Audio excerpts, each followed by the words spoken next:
पश्चिमी उत्तर प्रदेश का संभल, जहां से कई आतंकी संगठनों अलकायदा, आईएसआईएस, इंडियन मुजाहिदीन और सिमी जैसे संगठनों के तार जुड़ रहे हैं। इस इलाके को आतंकियों की भर्ती और फंडिंग का सेंटर भी माना जाता है। यही वजह है कि अब योगी ने संभल की टेरर नर्सरी पर शिकंजा कस दिया है और बीच संभल में एटीएस यानी कि एंटी टेररिस्ट स्क्वाड का सेंटर बनाने का फैसला लिया है। लेकिन योगी के इस फैसले से खलबली मची हुई है। देखिए ग्राउंड जीरो से रिपोर्ट।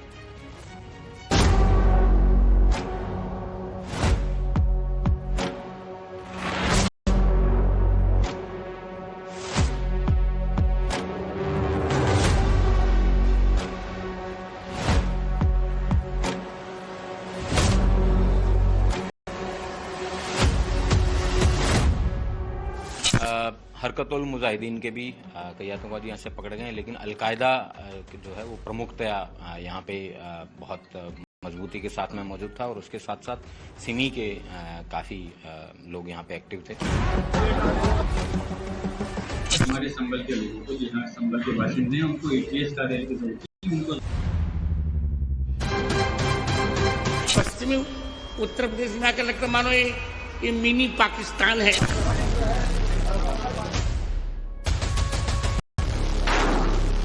मुसलमान आतंकवादी नहीं है और जो आतंकवादी है वो मुसलमान नहीं है। एक लगातार उनको टारगेट कर करके पूरी कौम को बदनाम करना ये गलत है।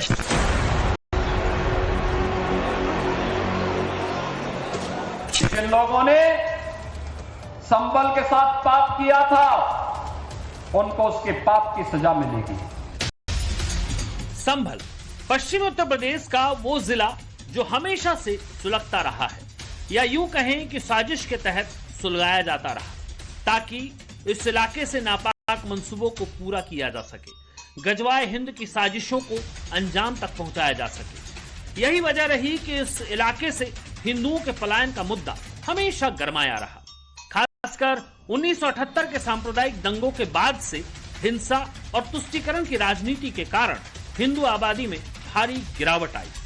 उत्तर प्रदेश की बागडोर संभालने से पहले योगी आदित्यनाथ ने एक रैली में कहा था, ये पश्चिमी उत्तर प्रदेश क्यों कश्मीर की राह पर चल रहा है।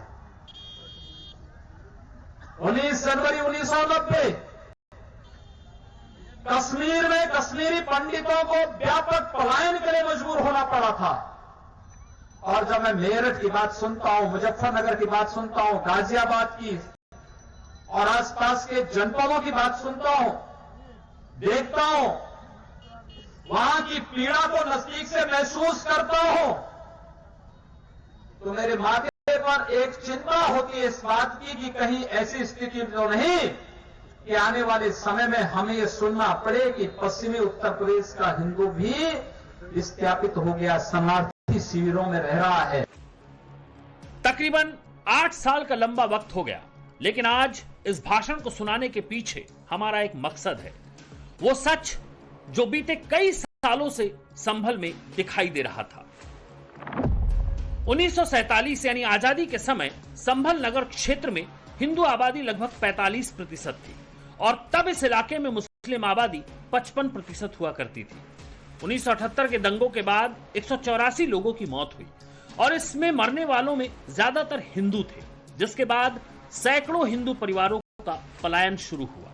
2025 की रिपोर्ट के अनुसार यानी आज की वर्तमान स्थिति में संभल नगर क्षेत्र में हिंदू आबादी घटकर 15 से 20% रह गई और मुस्लिम आबादी तकरीबन 80 से 85% हो गई। यानी पिछले 78 वर्षों में 30% हिंदू आबादी पलायन के कारण चली गई। इतना ही नहीं, संभल से धीरे धीरे हिंदू आबादी के निशान भी मिटने लगे। बीते साल नवंबर में विवादित 500 साल पुरानी शाही जामा मस्जिद के नीचे हरिहर मंदिर के दावे के बाद विवाद सामने आया और संभल एक बार फिर सुलग उठा। 19 नवंबर 2024 को पहला सर्वेक्षण शांतिपूर्ण तरीके से हुआ था, लेकिन 24 नवंबर को दूसरा सर्वेक्षण शुरू होते ही बड़ी संख्या में विशेष समुदाय के लोग इकट्ठा हो गए। विरोध प्रदर्शन हुआ, नारे लगाए गए और पथराव शुरू हो गया। हालात को काबू में करने के लिए पुलिस ने लाठीचार्ज किया, आंसू गैस के गोले छोड़े और गोलीबारी का सहारा लिया, जिसमें विशेष समुदाय के 4 से 5 लोगों की मौत हो गई और 20 से 30 लोग घायल हो गए, जिनमें पुलिसकर्मी भी शामिल थे। उत्तर प्रदेश सरकार ने 28 नवंबर 2024 को एक 3 सदस्यीय न्यायिक आयोग गठित किया और अगस्त 2025 में 450 पन्नों की रिपोर्ट मुख्यमंत्री योगी आदित्यनाथ को सौंपी। रिपोर्ट में सामने आया कि ये सांप्रदायिक दंगों के लिए सोची समझी साजिश की गई थी। लव जिहाद और गजवाए हिंद जैसी थ्योरी भी इसका हिस्सा थी। रिपोर्ट में हिंसा को पूर्व नियोजित साजिश बताया गया, जिसमें बाहरी उपद्रवी तत्व भी शामिल थे। हिंदुओं को निशाना बनाने की कोशिश की गई। इसके साथ रिपोर्ट में संभल को आतंकी संगठनों का केंद्र भी बताया गया, जहां पाकिस्तान और अफगानिस्तान से युवाओं की भर्ती हुई। वहीं पुलिस ने अपने आरोप पत्र में संभल के रहने वाले शारिक साठा को हिंसा का मास्टरमाइंड बताया। पुलिस के मुताबिक शारिक साठा के तार दाऊद इब्राहिम और पाकिस्तान की खुफिया एजेंसी ISI से भी जुड़े बताए गए। इसके साथ ही संभल पुलिस ने यूपी सरकार को एक कॉन्फिडेंशियल रिपोर्ट भेजी, जिसमें संभल के 20 से ज्यादा ऐसे लोगों के नाम थे जो आतंकी गतिविधियों में संलिप्त रहे हैं। इस रिपोर्ट में पुलिस ने अल-कायदा, हिजबुल, आइसिस और सिमी जैसे आतंकी संगठनों से स्थानीय लोगों के जुड़े होने के पुख्ता सबूत भी दिए। जिस संभल के लिए हिंदू धर्म की मान्यताओं में भगवान विष्णु का अंतिम अवतार कल्कि के जन्म की बात कही गई, जिस संभल से कलयुग के अंत और सतयुग के शुरुआत की बात कही गई, वो संभल योगी आदित्यनाथ के कार्यकाल में आतंकियों की नर्सरी के नाम से जाना जाए, ये भला कैसे हो सकता था। लिहाजा योगी ने संभल पर शिकंजा कसना शुरू किया। अव्वल तो हिंदू आस्था के तमाम चिन्हों को सामने लाने की मुहिम शुरू हुई। 68 तीर्थ और 19 कूपों जैसी ऐतिहासिक धरोहरों को धारण करने वाले संभल में खुदाई शुरू हुई और एक मिशन के तहत 42 तीर्थ और 16 कूपों को खोज लिया गया। लेकिन इसके समानांतर योगी ने राह में रोड़ा बनने वालों को काबू में करने के लिए इसी साल संभल में सत्यव्रत पुलिस चौकी खोली और अब ATS का सेंटर खोलने का फैसला लिया है। यूपी के संभल में ATS का नया थाना बनने वाला है। संभल के अंदर जगह को चिन्हित किया गया है जहां पर ATS का नया थाना बनेगा।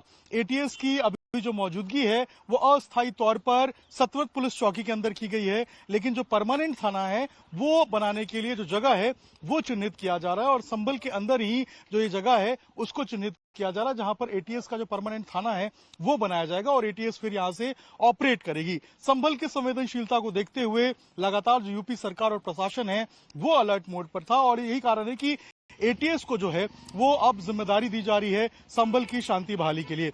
संभल में ATS का एक थाना जिस जगह बनेगा उस जगह को भी तय कर लिया गया है। संभल के चौधरी सराय चौकी के पास जो जमीन अवैध रूप से कब्जा कर ली गई थी, योगी ने उसी जमीन को ATS के लिए चुना है। इस जमीन पर संभल की मुस्लिम आबादी ने अपने लिए अवैध तरीके से कब्रिस्तान बना लिया था, लेकिन अब उस जमीन को मुक्त करा लिया गया है।